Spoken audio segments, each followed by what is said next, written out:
Bazball cricket అంటూ బడాయికి పోయిన England గర్వాన్ని మరోసారి ఆనించింది రోహిత్ శర్మ. ఆ టీంపై వరుసగా 3వ విజయాన్ని నమోదు చేసింది. దీంతో 5 టెస్టుల సిరీస్ను మరో మ్యాచ్ మిగిలి ఉండగానే 3-1 తేడాతో సొంతం చేసుకుంది. రాంచీ టెస్టులో ఇంగ్లీష్ టీం విసిరిన ప్రతి సవాల్కు ధీటుగా వదిలించిన భారత్ ఓటమి తప్పదనే పరిస్థితుల్లో నుంచి బయటపడి బంపర్ విక్టరీ కొట్టింది. దీనికి జట్టులోనే అందరూ యంగ్ ఆటగాళ్లను మెచ్చుకోవాల్సిందే. అయితే వాళ్ళకంటే కాస్త ఎక్కువ క్రెడిట్ మాత్రం కెప్టెన్ రోహిత్ శర్మకి ఇవ్వాలి. జురెల్, సర్ఫరాజ్, ఆకాష్ దీప్, రజత్ పాటిదార్ లాంటి డెబ్యూటెంట్స్తో పాటు జైస్వాల్, గిల్ లాంటి యంగ్స్టర్స్ నుంచి టీంకు ఏం కావాలో అది తీసుకున్నాడు. బ్యాట్తో పాటు కెప్టెన్గా విక్టరీలో కీలక పాత్ర పోషించాడు. అలాంటి హిట్ మ్యాన్ను భారత మాజీ బ్యాటర్ సురేష్ రైనా ప్రశంసల్లో ముంచెత్తాడు. రోహితే నెక్స్ట్ ధోని అని మెచ్చుకున్నాడు. రోహితే నెక్స్ట్ ధోని, అతన్ని ఎంత మెచ్చుకున్నా తక్కువే. ఎంఎస్ ధోని తరహాలో యంగ్స్టర్స్కు అవకాశాలు ఇచ్చి ప్రోత్సహిస్తున్నాడు.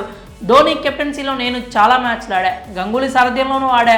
దాదా తన టీంను చాలా సపోర్ట్ చేస్తాడు. ఆ తర్వాత మహి కెప్టెన్సీ పగ్గాలు అందుకొని తనదైన శైలిలో జట్టును అద్భుతంగా ముందుకు నడిపించాడు.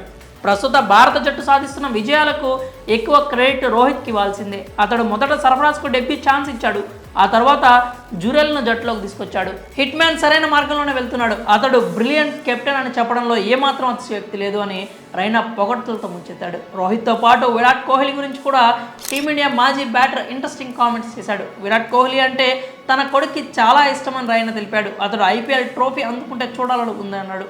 నా కొడుక్కి కోహ్లీ అంటే చాలా ఇష్టం. విరాట్కు ఐపీఎల్ ట్రోఫీ రావాలి. భారత క్రికెట్ జట్టుతో పాటు ఆర్సీబీకి అతడు ఎంతో చేశాడు. బెంగళూరు టీం తరపున కోహ్లీ చాలా సక్సెస్ అయ్యాడు.